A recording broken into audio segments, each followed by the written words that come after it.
मेरे प्रिय भाई और बहनों, सभी लोगों को जय यीशु। आप लोगों में बहुत लोग गिरजाघर तो नहीं जा सकते हैं, लेकिन प्रभु का वचन तो सुन सकते हैं। इसलिए मैं आज का सुसमाचार आपके लिए लाया हूँ। आइए हम लोग प्रभु के पवित्र वचन को सुनते हैं, जो संत मत्ती के सुसमाचार से अध्याय 9 वचन संख्या 9 से लेकर 13 तक लिया गया है। आइए हम इस वचन को सुनते हैं। ईसा वहाँ से आगे बढ़े। उन्होंने मत्ती नामक व्यक्ति को चुंगी घर में बैठा हुआ देखा और उससे कहा, मेरे पीछे चले आओ। और वह उठकर उनके पीछे हो लिया। एक दिन ईसा अपने शिष्यों के साथ मत्ती के घर भोजन पर बैठे और बहुत से नाकेदार और पापी आकर उनके साथ भोजन करने लगे। यह देखकर फरीसियों ने उनके शिष्यों से कहा, तुम्हारे गुरु नाकेदारों और पापियों के साथ क्यों भोजन करते हैं?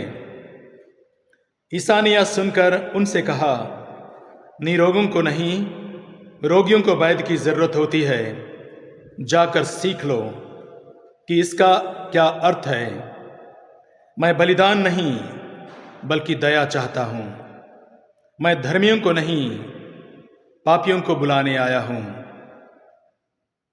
मेरे प्रिय भाई और बहनों, आइए हम वचन सुनने के आगे एक गीत गाते हैं। तू न बदलता है, तेरा प्यार न बदलता है।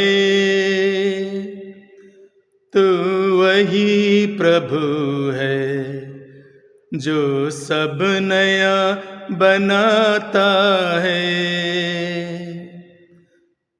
तू न बदलता है, तेरा प्यार न बदलता है। तू वही प्रभु है जो सब नया बनाता है। तेरी आराधना, तेरी आराधना, तेरी आराधना, तेरी आराधना, तेरी आराधना, तेरी आराधना, तेरी आराधना, तेरी आराधना। मेरे प्रिय भाई और बहनों, हम आज के सुसमाचार में हम मत्ती का बुलावा के बारे में सुनते हैं। प्रभु यीशु ने मत्ती नामक व्यक्ति को, जो चुंगी घर में चुंगी वसूलने के लिए बैठा था, उसे कहते हैं, मेरे पीछे चले आओ। और मत्ती नामक व्यक्ति तुरंत उठ खड़ा हुआ और प्रभु यीशु के पीछे हो लिया। हम बाइबल में देखेंगे, मत्ती जिस परिवार, जिस मजहब से और जिस माहौल से आता है, उस माहौल और उस मजहब के लोगों को उस समय के लोग तथा कथित लोग, जो उच्च वर्गीय फरीसी और शास्त्री लोग थे, उन लोगों को तुच्छ और तिरस्कृत भावना से देखते थे। उन्हें पापी और नाकेदार कहा जाता था। हम जब बाइबल में आगे पढ़ेंगे तो हम देखेंगे किस प्रकार फरीसी लोगों ने नाकेदार और पापियों का तिरस्कार किया। आइए हम आगे देखते हैं। इसके पहले देखते हैं कि प्रभु यीशु मत्ती, जो चुंगी घर में बैठा था, उसे अपना शिष्य बनने के लिए बुलाया। Hallelujah, hallelujah, hallelujah. मेरे प्रिय भाई और बहनों, हम बाइबल में देखते हैं, प्रभु वचन में कहता है, संत यूहन्ना के सुसमाचार में अध्याय 15 और वचन 16 में कहते हैं, तुमने मुझे नहीं चुना है, बल्कि मैंने तुम्हें चुना और नियुक्त किया जिससे तुम फल उत्पन्न करो और तुम्हारा फल बना रहे। ईश्वर अपनी मर्जी से अपने शिष्यों को चुनता और बुलाता है। हम बाइबल में देखेंगे इसायास नबी के ग्रंथ में अध्याय 6 में और वचन संख्या 5, जब नबी इसाया को ईश्वर ने, सर्वशक्तिमान ईश्वर ने उनको दर्शन दिया, महाराजा धीराज, राजाओं का राजा प्रभु उनको दर्शन दिया, तो नबी इसाया कहता है, हाय मैं तो नष्ट हुआ, क्योंकि मैंने उस प्रभु को देखा है। मैं तो नष्ट हुआ क्योंकि मैं तो अशुद्ध होठों वाला मनुष्य हूँ और अशुद्ध होठों वाले मनुष्यों के बीच में रहता हूँ। इस प्रकार नबी इसाया ये महसूस करता है, वो अपने आप को अयोग्य समझता है। हम उसी प्रकार हम निर्गमन ग्रंथ में देखेंगे अध्याय 3 में और वचन 9, 10 से 11 में देखेंगे, जब ईश्वर ने मूसा नबी को बुलाया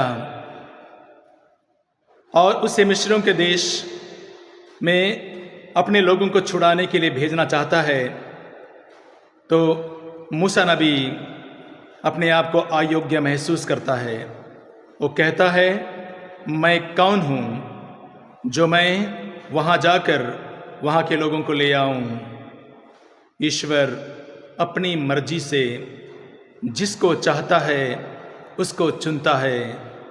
हम यिर्मयाह नबी के ग्रंथ में देखेंगे अध्याय 1 और वचन संख्या 5 में देखेंगे, 5 और 6 में देखेंगे, जहाँ पर जब ईश्वर ने नबी इसायास को चुना, नबी यिर्मयाह को चुना, तो यिर्मयाह कहता है, मैं तो बच्चा हूँ, मुझे बोलना नहीं आता। यिर्मयाह नबी ने भी महसूस किया कि मैं अयोग्य हूँ। मेरे प्रिय भाई और बहनों, ईश्वर स्वर्ग राज्य की घोषणा करने के लिए अपनी मर्जी से किसी को चुनता है, बुलाता है। आज के सुसमाचार में हमने मत्ती के बुलावा के बारे में देखा, जो भी कि वह एक ऐसे मजहब और ऐसी जाति से वह आता था जिसको समाज के लोग तिरस्कृत भावना से देखते थे। जब हम लोग आगे देखेंगे, तब फरीसी और शास्त्री लोग शिष्यों से कहते हैं, जब प्रभु यीशु मत्ती के घर में जाकर भोजन कर रहे थे और वहाँ पर बहुत सारे नाकेदार और पापी उनके साथ भोजन कर रहे थे, तब फरीसियों ने उनके शिष्यों से कहा, तुम्हारे गुरु क्यों नाकेदार और पापियों के साथ भोजन करते हैं? प्रभु यीशु उन्हें सुनकर उन्हें करारा जवाब देते हैं और कहते हैं, निरोगों को नहीं बल्कि रोगियों को वैद्य की जरूरत होती है। मैं धर्मियों को नहीं बल्कि पापियों को पश्चाताप के लिए बुलाने आया हूं। मेरे प्रिय भाई और बहनों, जब हम आज इस वचन को सुनते हैं तो हम देखते हैं कि बहुत सारे हमारे समाज में, हमारे गांव में और अक्सर ऐसे सोचा जाता है कि जब हम पापी लोगों के साथ रहेंगे तो हम पापी बन जाएंगे, शराबियों के साथ रहेंगे शराबी बन जाएंगे, खराब लोगों के साथ में रहेंगे हम खराब हो जाएंगे, और ऐसा होता भी है। लेकिन प्रभु यीशु तो वह परमेश्वर है जो पापियों को एक भले इंसान में बदल देता है। प्रभु यीशु तो वह परमेश्वर है जो खराब इंसान को अच्छे में बदल देता है, पापियों को धर्मी बना देता है, क्योंकि प्रभु कहता है, मैं धर्मियों को नहीं बल्कि पापियों को पश्चाताप के लिए बुलाने आया हूँ।